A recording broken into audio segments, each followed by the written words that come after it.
Sarah stared at her reflection in the bathroom mirror, mascara streaking down her cheeks like black rivers carving paths through the landscape of her pain.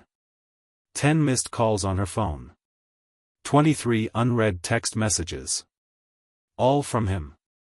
All with the same empty promises she'd heard countless times before. Her fingers trembled as she wiped away her tears, a strange calm washing over her as she whispered the words that would change everything. I won't waste my love on you again. The decision didn't come easily. It never does when you've spent 3 years believing someone's potential rather than accepting their reality. But tonight was different. Tonight, as David had once again chosen his friends over their anniversary dinner, the reservation she'd made 2 months in advance at the restaurant where they'd had their first date, something inside her finally broke free. Sarah's story begins like many others. She met David during her final year of university, when hope ran high and caution took a backseat to possibility. He was charismatic, ambitious, and said all the right things. Their connection was immediate, electric, the kind romance novels promised but reality rarely delivered. The first 6 months were bliss, weekend getaways, surprise flowers, long conversations that stretched until dawn. She'd never felt so seen, so understood. But love's warm glow has a way of illuminating only what we want to see, casting shadows over the warning signs we're not ready to acknowledge. The changes came gradually. First, it was forgotten dates. Then, unanswered calls that he'd explain away with dead batteries or meetings that ran long. The grand gestures became less grand, less frequent, until they stopped altogether. When her father was hospitalized, David arrived 3 days late, citing work commitments. When she received her dream job offer, he managed only a distracted, "That's great," without looking up from his phone. "You're too sensitive," became his mantra. "You expect too much," his defense.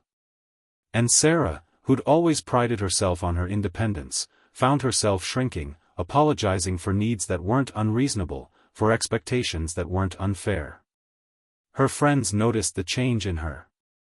Gone was the laughing, confident woman who'd light up rooms with her presence. In her place stood someone constantly checking her phone, making excuses for absences, rescheduling girls' nights when David suddenly decided he had time for her. Her best friend Mia had tried to intervene, but Sarah wasn't ready to hear it. "You don't understand what we have," she'd insisted. "He's just going through a rough patch." That rough patch stretched into years. Years where Sarah became expert at explaining away the emptiness, at convincing herself that real love meant weathering storms. But some storms don't pass, they just become the climate you live in, until you forget there was ever sunshine at all. The turning point came unexpectedly. Sarah had stopped at a coffee shop on her lunch break, seeking refuge from a particularly difficult morning at work. The elderly couple at the next table caught her attention, not because they were doing anything remarkable, but because of how the man looked at his wife as she spoke. His eyes never left her face, his expression a mixture of admiration and genuine interest as she described her garden's latest blooms. When she paused to sip her tea, he gently touched her hand, as though the brief disconnection was almost too much to bear. 62 years next month, the woman told Sarah, noticing her watching. "And he still looks at me like I'm the only person in the room. What's the secret?" Sarah had asked, something fragile and hungry in her voice. The woman's answer was simple: choose someone who chooses you. Every day.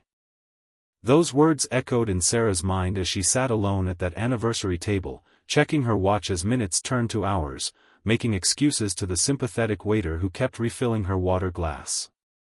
When David finally called, not to apologize, but to ask if she could pick up his dry cleaning on her way home since she was already out, something crystallized inside her. She paid for the untouched bottle of wine, left a generous tip, and walked out into the night with a clarity that felt almost like vertigo. She didn't go home. Instead, she checked into a hotel, turned off her phone, and for the first time in years, slept without waiting for someone to notice her absence. The weeks that followed weren't easy. David oscillated between indifference and intensity, between accusing her of overreacting in grand gestures that mimicked the man she'd first fallen for. For a moment, she wavered. Perhaps this was the change she'd been waiting for. Perhaps now he understood. But as she sat across from him at the cafe where they'd agreed to meet and discuss their future, she realized the man before her hadn't changed at all. It was her perspective that had shifted. She could now see the performance behind his charm, the calculation behind his apologies. She could recognize that his stories always positioned him as either the hero or the victim, never the flawed human in between. "I deserve someone who doesn't make me earn their attention," she told him, her voice steady despite the racing of her heart. "Someone who shows up not just when it's convenient or when they're afraid of losing me, but every day, in the small moments that make up a life together." "You're throwing away 3 years," he'd responded, anger flashing in his eyes. "Nobody will love you like I do." She smiled then, a genuine smile that surprised them both. "That's what I'm counting on." Walking away was both the hardest and easiest thing she'd ever done. Hard because detaching from hope is never simple, even when that hope has become toxic. Easy because with each step away from him, she felt herself expanding back into the person she used to be. The months that followed brought their own challenges. There were nights when loneliness felt like a physical presence beside her in bed. Days when seeing couples holding hands in the park sent her spiraling into doubt. Friends who didn't understand urged her to give him another chance. "Relationships take work," they'd say, not understanding that work should build something, not just prevent its collapse. Sarah threw herself into rediscovering who she was without the constant drain of one-sided love. She joined a hiking group, reconnected with old friends, started the photography project she'd abandoned years ago. She learned that solitude and loneliness are different creatures entirely, one nourishes while the other depletes. 6 months after that night at the restaurant, Sarah found herself at a gallery opening, camera in hand, documenting the event for the arts magazine she now contributed to regularly. She was so focused on capturing the interplay of light and shadow on a particular sculpture that she didn't notice the man watching her until he spoke. "You see things differently," he said, nodding toward her camera. "Most people are photographing the art. You're finding the art in the spaces in between." His name was Eric, an architect who spoke about buildings the way poets speak about love, with reverence for both function and beauty. Their conversation flowed easily, without the performance or calculation she'd grown so accustomed to. When he asked for her number at the end of the evening, she hesitated only briefly before saying, "I'd like that." Their relationship developed slowly, built on mutual respect and genuine interest. Eric listened when she spoke, remembered the small details, showed up when he said he would. Not because he was perfect, he wasn't, but because he understood that consistency in the small things builds trust for the bigger ones. The first time he disappointed her, missing a dinner with her friends because his project meeting ran late, Sarah felt the old fear rise up, here it comes again, the beginning of the end. But then Eric called, genuinely apologetic, asking if he could still join them for dessert, wanting to know if she was okay. And later, when they discussed it, he didn't dismiss her feelings or make excuses. He simply listened, acknowledged, and promised to do better. And he did. Sarah learned that healthy love doesn't demand perfection, it requires presence. It thrives not despite vulnerability but because of it.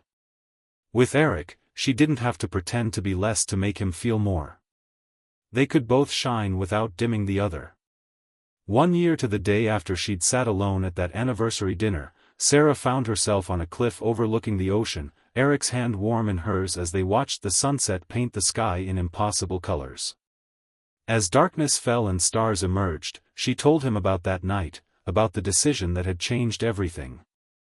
"I think we carry the love we give away," he said after listening intently.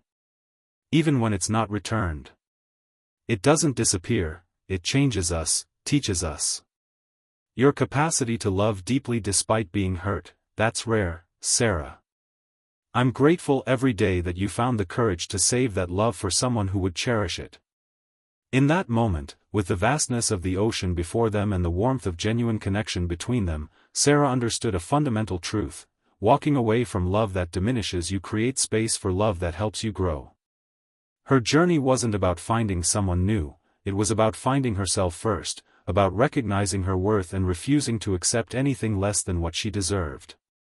Years passed, bringing with them the beautiful complexity of a shared life, career changes, the purchase of their first home, the loss of her father and the grief that followed, the joy of creating family in both traditional and unexpected ways.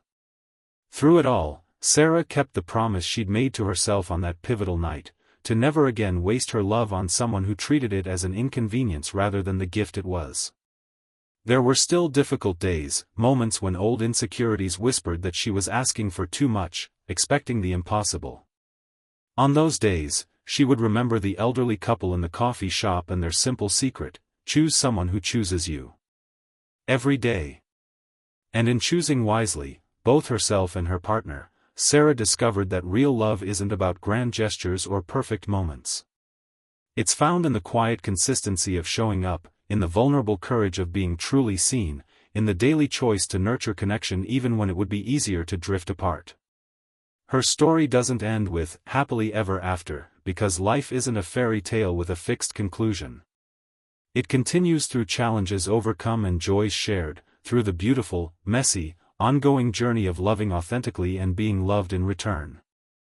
The true happiness isn't in reaching some destination, but in walking the path with someone who matches your stride, who helps you up when you stumble, who sees the distance traveled and celebrates every step. As for David, she heard through mutual friends that he hadn't changed, still charming his way through relationships that burned bright and faded quickly. Sometimes she felt a fleeting sadness for the potential that remained unlived, but never regret for the decision that had set her free. In the end, Sarah's greatest discovery wasn't about love at all, it was about value. Not just understanding her own worth, but recognizing that love itself is too precious to waste on those who don't appreciate its rarity. By refusing to settle for echoes of affection, for the performance of connection without its substance, she opened herself to experiencing love in its fullest, most authentic form. And that, perhaps, is the most important lesson of all. Sometimes the bravest thing we can do is to walk away from what we thought we wanted, to make space for what we truly deserve. To stand in front of the mirror, tears streaming down our faces, and promise ourselves, I won't waste my love on you again, not as an ending, but as the beginning of a more truthful story.